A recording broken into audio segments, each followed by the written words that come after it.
Un arbre symboliquement planté sur les berges du canal du Midi, hier, à proximité du pont de la Rodée à Trèbes, pour marquer les 10 ans de travaux de replantation de 16 700 arbres depuis 2011 et le lancement de la deuxième tranche pour les 10 prochaines années. En 2006, le chancre coloré avait contaminé 42 000 platanes, dont plus de 29 000 ont été abattus.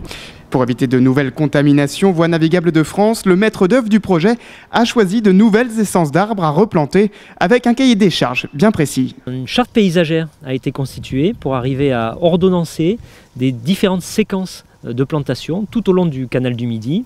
Et nous avons une essence dite jalon. C'est l'essence de référence qu'on va retrouver sur environ 40% du linéaire, mais par petits tronçons. Et entre cette essence jalon, nous avons différentes essences intercalaires. Il peut s'agir de micocoulier, il peut s'agir de peuplier, il peut s'agir de tilleul.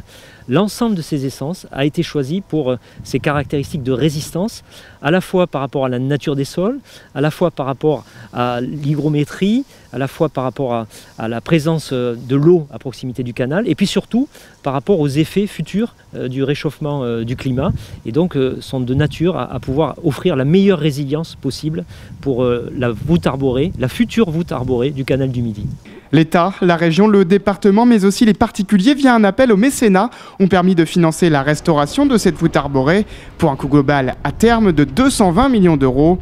Un enjeu écologique pour préserver la biodiversité, mais aussi un enjeu économique. Le canal du Midi est un enjeu majeur pour notre département, bien sûr, mais pour la région dans son ensemble. C'est un acteur fort économique, bien sûr, de la vie économique, mais c'est un acteur fort touristique également. Et d'où l'intérêt et l'importance de notre engagement commun pour faire en sorte d'avoir un patrimoine qui soit préservé et qui soit toujours plus attractif, rendre l'attractivité de ce canal du Midi, bien sûr pour l'ensemble des touristes qui vont venir dans notre département. La restauration complète de la voûte arborée devrait être terminée à l'horizon 2030.